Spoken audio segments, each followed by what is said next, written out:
Oh, ternyata STEAM itu perlu skill juga, bukan hanya pengetahuan, tetapi kita perlu selalu berlatih. Problemnya sekarang nanya kenapanya santai atau dengan intonasi gitu. Orang-orang tua yang mungkin belum belajar sih malah tanya, "Hal, lo timun ki arep nggo ngopo?" Assalamualaikum warahmatullahi wabarakatuh, teman-teman semua. Hari ini kita mau diskusi nih tentang STEAM dan OSPAT. Mungkin teman-teman di satuan pendidikan atau di rumah sebagian besar udah tahu kan, karena setiap hari kita bergelut dengan itu. Tapi kalau orang tua di rumah, ayah dan bunda, itu kira-kira tahu nggak gitu. Saya mau tanya sekarang sih sama istri saya dulu nih, nah itu kira-kira dia ngerti nggak tentang STEAM. Saya sendiri nggak pernah sosialisasi di rumah tentang STEAM sama OSPAT. Oke, hari ini kita mau ngobrol bersama keluarga dalam segmen opini, obrolan penilik masa kini. Umi tahu nggak STEAM? Belum. Kalau OSPAT pernah dengar? Nah, Apa coba OSPAT tuh? seperti itu ya, main dari part-part bebas dari berbagai macam bentuk, lalu nanti dimainkan anak-anak, dibuat kreasi macam-macam sesuai dengan imajinasi mereka. Bahannya macam-macam, bisa dari apa aja, bentuknya macam-macam, pokoknya bentuk-bentuk acak itu nanti yang dirangkai sama anak-anak untuk mengasah kreativitas mereka. Oke, jadi ternyata OSPAT udah familiar ya, tapi ternyata untuk STEAM belum. Nah, jadi kita nanti akan kupas lebih jauh tentang STEAM. Jadi begini Mi, yang namanya STEAM itu sebenarnya gaya ya, gaya mengajar gitu. Gaya mengajar orang tua atau guru di sekolah. Jadi ini bukan sebuah metode, bukan juga sebuah pendekatan. Jadi STEAM itu adalah gaya mengajar.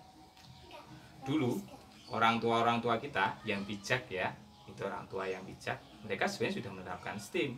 STEAM itu sains, teknologi, engineering, art, dan matematika. Jadi orang tua yang bijak itu tidak memisahkan antara sains, teknologi, engineering, sama matematika. Mereka menggabungkannya dengan menjadi aktivitas pembelajaran anak-anak. Selain itu, STEAM itu juga memiliki kosakata loh. Kosakatanya itu yang menumbuhkan minat anak untuk belajar. Ya, bisa jadi orang tua bertanya sama anaknya, coba nak, kamu lihat apa? Gitu. Apa sih manfaatnya? Mengapa sih orang harus ciptakan itu? Coba mari kita teliti bersama. Jadi tidak langsung memberikan jawaban kepada si diri anak, tetapi memberikan kesempatan untuk mengeksplor. Kira-kira Umi di rumah gimana pendekatan selama ini? Sudah STEAM belum?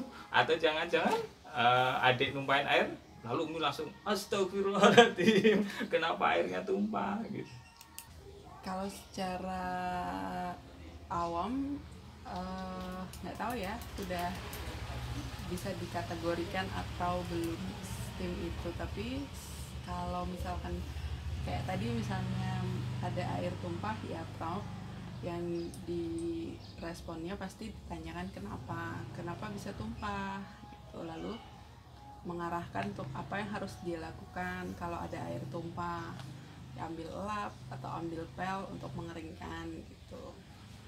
Nah, problemnya sekarang nanya kenapanya santai atau dengan intonasi gitu. Kenapa dek? Atau weh kenapa kok muntah gitu. Itu sangat kondisional dan situasional, pasti kalau ibu-ibu di rumah lebih paham. Oh, ternyata STEAM itu perlu skill juga, bukan hanya pengetahuan, tetapi kita perlu selalu berlatih. Karena kalau hanya tahu saja, kita nggak punya keterampilan, nah, yang keluar dari bawah sadar kita adalah perilaku yang menjadi ciri kita, yaitu perilaku spontan. Jadi intinya garis besarnya STEAM itu apa? Dalam bahasa sederhananya sih sebenarnya cara mengajar. Tetapi sebuah cara itu pasti sangat dipengaruhi oleh mindset orang. Ketika mindsetnya sudah terbentuk bahwa kebahagiaan itu adalah materi, maka dia akan memiliki kecenderungan untuk berbelanja, karena menurut dia kebahagiaan adalah materi. Orang yang memiliki mindset bahwa kebahagiaan itu adalah ilmu pengetahuan, maka dia akan terus belajar mencari kebahagiaan itu. Sama dengan STEAM. STEAM adalah sebuah gaya mengajar. Ketika orang memahami bahwa kehidupan ini kompleks, holistik, bahwa kehidupan ini harus disikapi dengan berbagai sudut pandang secara bijak, dari sudut pandang agama, dari sudut pandang sains, dari sudut pandang teknologi, maka si guru atau orang tua cara mengajarkan anaknya pun dari seluruh sudut pandang. Jadi tidak kemudian dipisah-pisahkan. Jadi kesimpulannya, idealnya setiap orang tua atau pendidik itu harus menguasai STEM gitu. Ya, memang harus menguasai.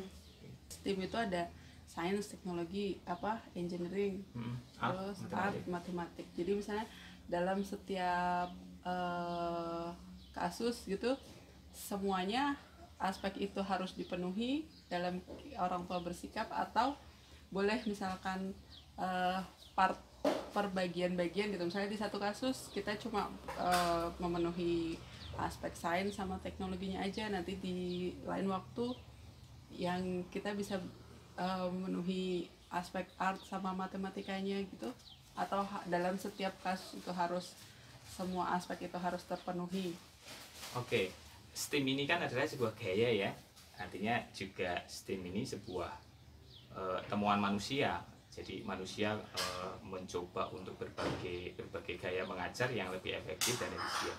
Selama ini STEM memang dianggap adalah cara yang efektif dan efisien. Lalu lanjut ke loose part.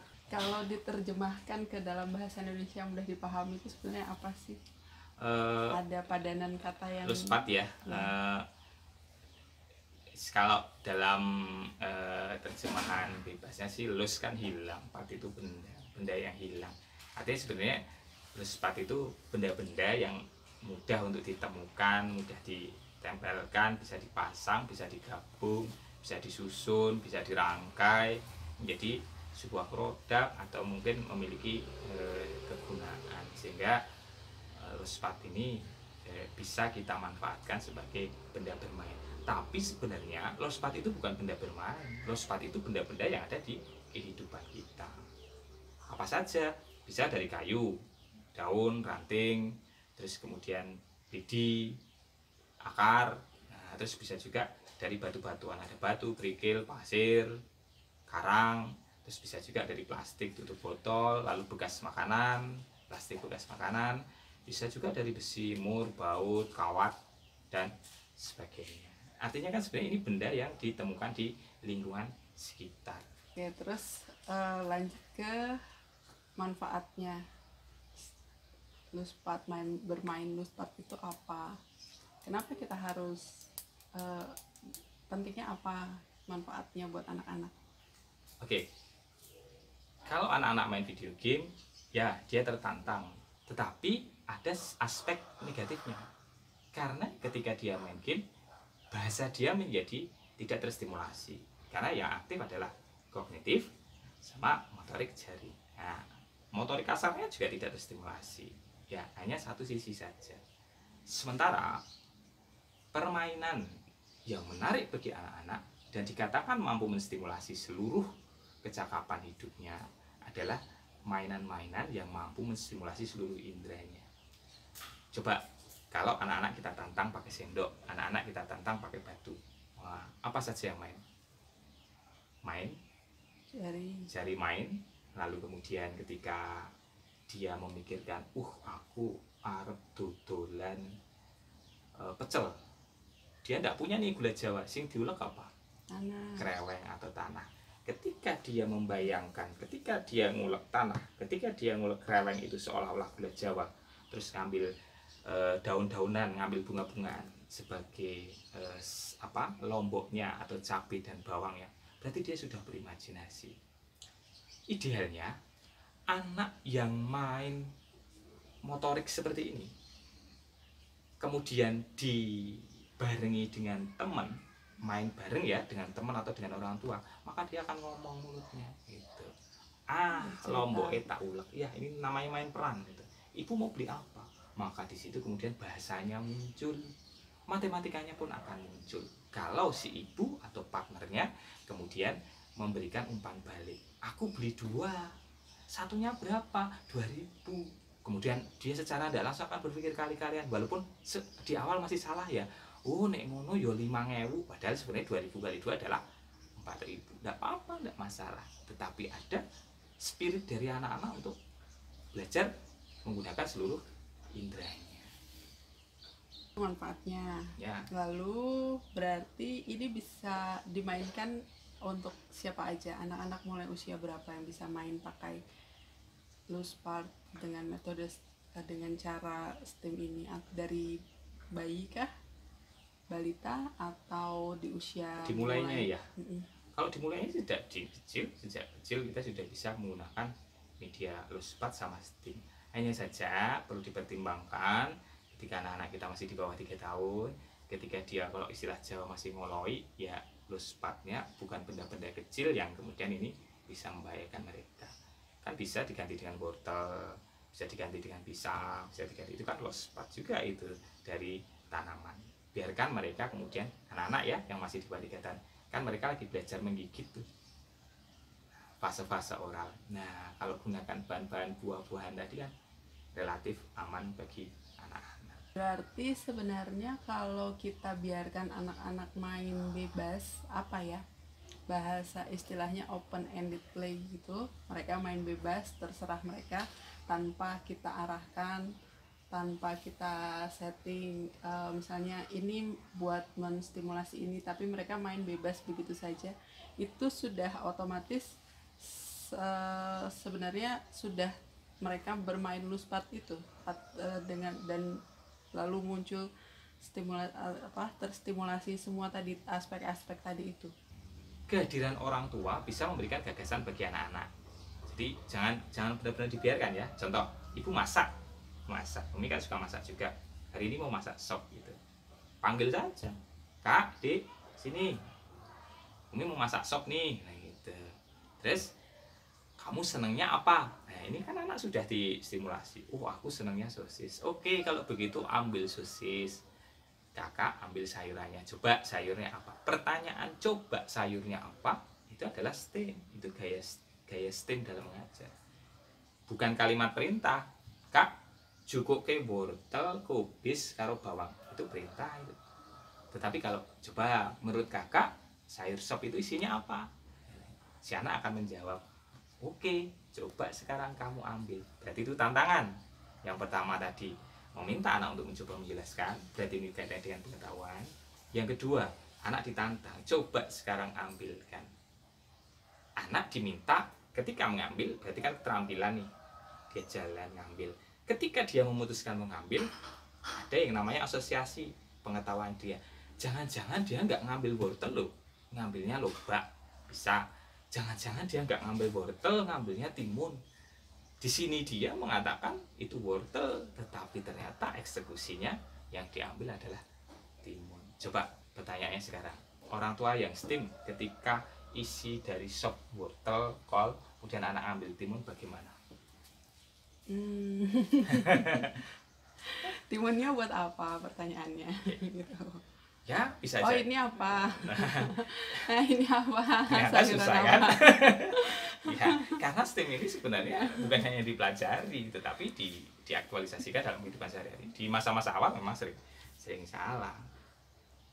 Orang-orang tua yang mungkin belum belajar sih malah tanya, lo timun ki arep tanggo ngopo? Arep nyambel apa rumangsamu kan gitu kalau orang-orang. Kesimpulannya orang tua tetap harus selalu mendampingi anak-anak bermain.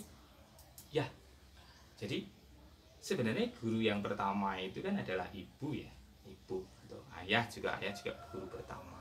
Jadi, dalam anak bermain itu bukan dibiarkan, tetapi harus didampingi. Didampingi itu bukan berarti didikte. Didampingi itu orang tua memastikan bahwa anak itu dalam keadaan aman, anak dalam keadaan aman, dalam keadaan nyaman, dan kemudian apa yang dia pelajari itu memang sudah sesuai dengan tahapan perkembangan anak. Oke, berarti untuk menerapkan STEAM dan loose part ini, kalau begitu kita nggak perlu banyak punya mainan atau nggak perlu punya banyak peralatan, tapi bagaimana orang tua memanfaatkan apa yang ada, yang sering kita temui, apa yang ada di rumah gitu, untuk jadi bahan mainan atau pembelajaran anak-anak gitu kah? Ya, tetapi nanti pada usia-usia tertentu, ketika anak-anak kita sudah memasuki fase usia 4, 5, sudah mulai kita kenalkan dengan keaksaraan, mau tidak mau memang kita harus kemudian memiliki mainan-mainan yang hubungannya dengan keaksaraan. Contoh seperti buku, lalu kemudian kartu huruf.